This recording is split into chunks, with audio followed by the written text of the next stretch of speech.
Good morning, good evening, good afternoon. Okay guys, right now we're going to finish up chapter 24 and then you'll also find a lecture for 25. Okay, last time we were together, face to face, we were talking about where the charge is on a conductor in electrostatic equilibrium. Okay? Remember that to be electrostatic equilibrium, whatever charge is there can't be moving. Now, that means that there can't be a net electric field inside the conductor. If there was a net electric field inside the conductor, then the electrons inside the conductor would start to move. And we've just said, by definition, something in electrostatic equilibrium has all the charges sitting still.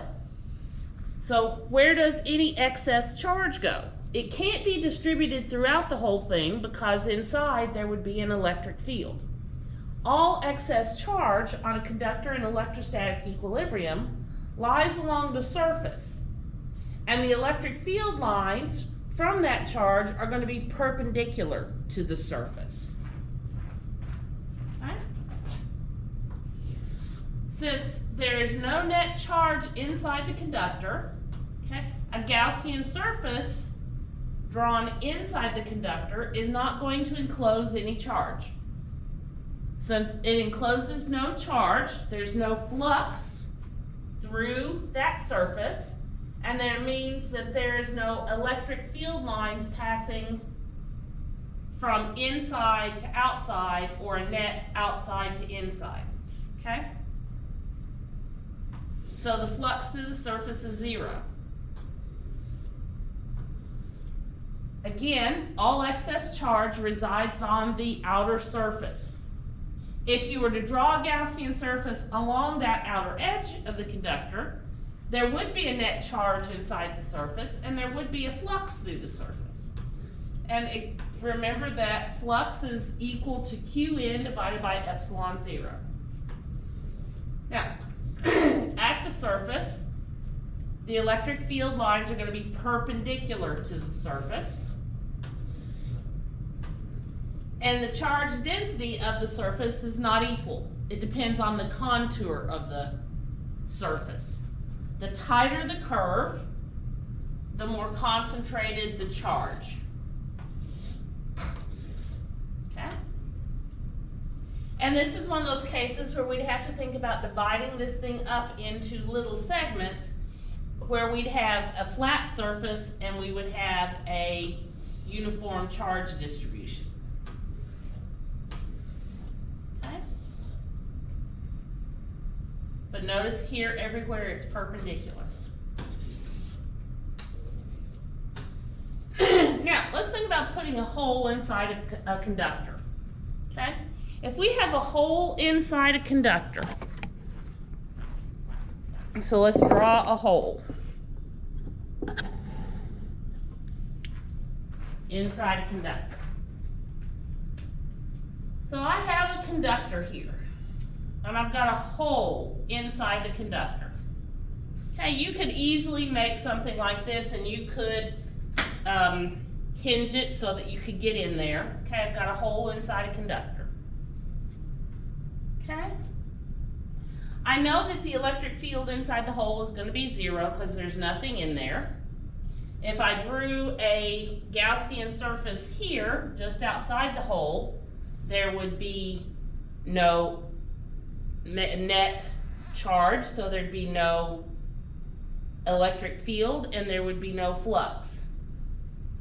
Okay? Now let's think though about hanging a charge in here. If I were to have a string that was an insulator and I were to hang a positive charge in there, okay? That would create an electric field at the instant that I close that up inside the surface. Now, the conductor is going to respond to that.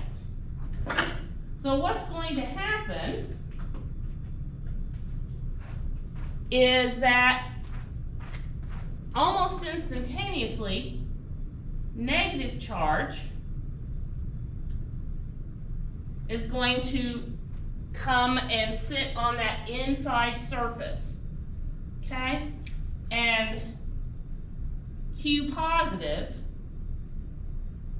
in magnitude is going to equal Q negative this charge, okay?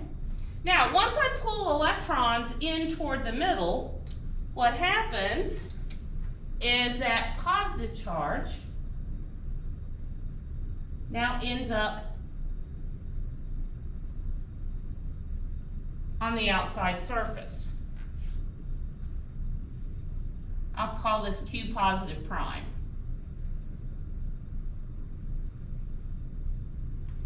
Q positive prime equals in magnitude Q positive and Q negative.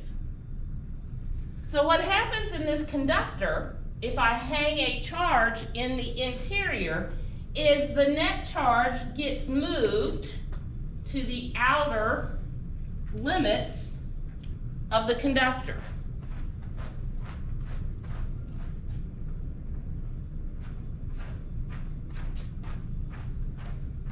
So that if I drew a Gaussian surface here,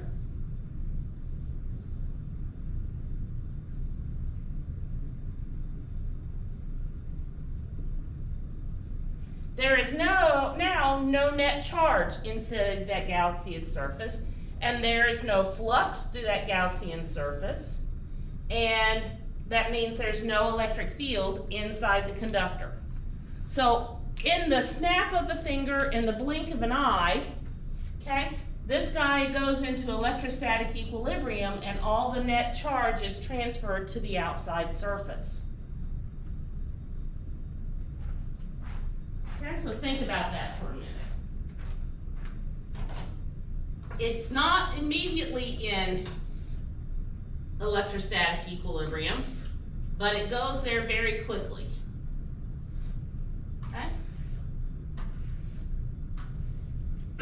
Now, of course, the book does better pictures than I do, but I wanted to kind of walk you through that, okay?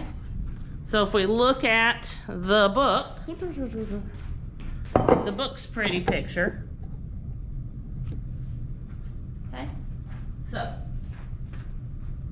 point charge Q inside here, negative Q along this surface, our Gaussian surface there, no net electric field inside, and all the charge ends up on the outside.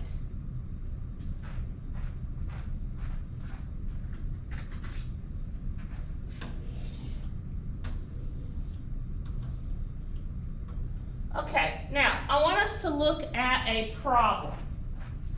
Okay, that has to do with putting a point charge inside a conductor like that. So we're going to look at the end of Chapter 24.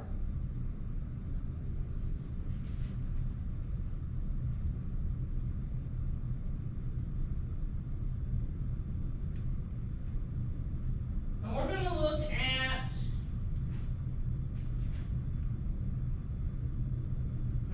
where's the problem that I want?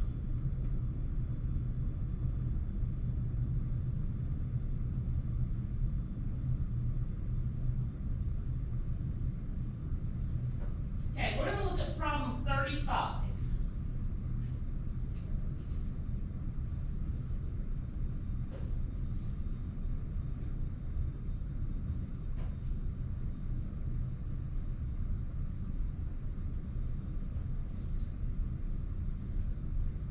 So let's look at problem 35. It says a neutral conductor contains a hollow cavity in which there is a 100 nanocoulomb point charge.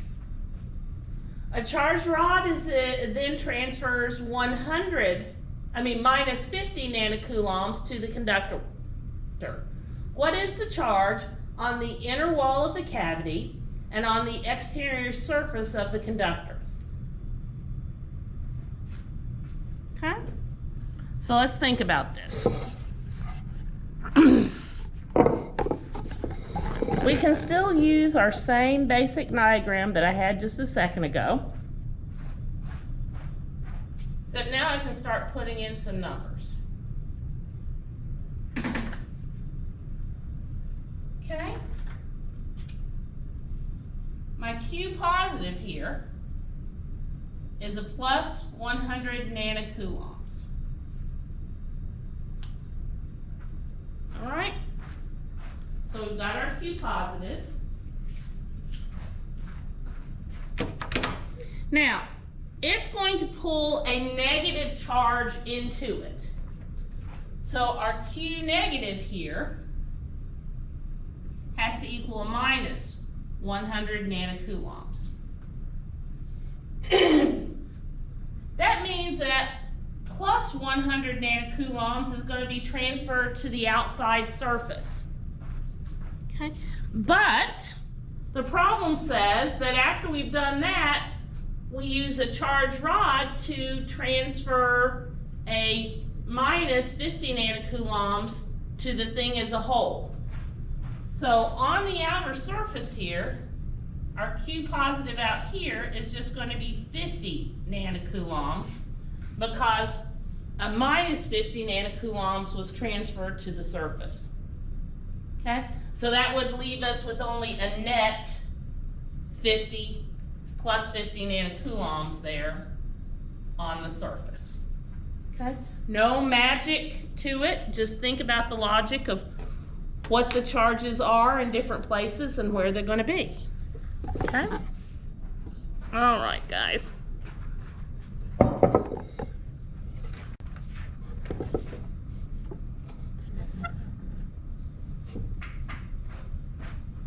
Now let's switch back over.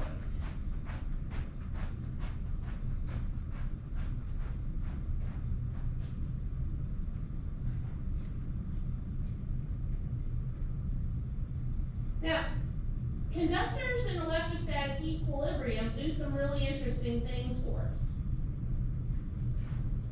If I put a conductor in an electric field, the first thing that happens to that conductor is it polarizes. Okay? There's no net charge on this conductor, but on the side closest to the positive plate, I get a net negative charge, and on the side closest to the negative plate, I get a positive charge, okay? So even if I didn't have a parallel plate capacitor, if I stuck this in an electric field, the side where the arrows are pointing to, that's going to be end up slightly positive, where they're pointing from, slightly negative, and the electric field inside the conductor is 0, okay? Now, what we get here is an exclusion zone. We have excluded electric field from a region in space. Okay? There's no net flux through that surface. So we've excluded the electric field from that region in space. Now, when we excluded that electric field from a region in space, notice that it really gave us a very wonky electric field. Before, okay, before we had a nice uniform electric field. We would have had all parallel lines, okay, nice uniform electric field. Now I have this really weird pattern electric field. So we excluded an electric field from a region in space at the cost of making a very complicated electric field outside here. Now the reason we'd want to do this is if we were doing some very sensitive measurements where that electric field in that region could mess up our measurements. Or if you're in the Pentagon and you want to keep people from trying to electronically kind of listen in on what you're doing, okay, you do things like this to block out electric fields from a region in space. When I was in graduate school, I had an experiment where we were putting electrodes called microelectrodes into a single cell to look at pumping mechanisms for sodium across cell membranes. And it was very sensitive work. And we did it inside a copper mesh cage. Because if we didn't, we'd get too much interference from all the old wires and the electric fields that they created in the very old building we were in. Okay? But this is a technique that's used. Okay, let's erase everything.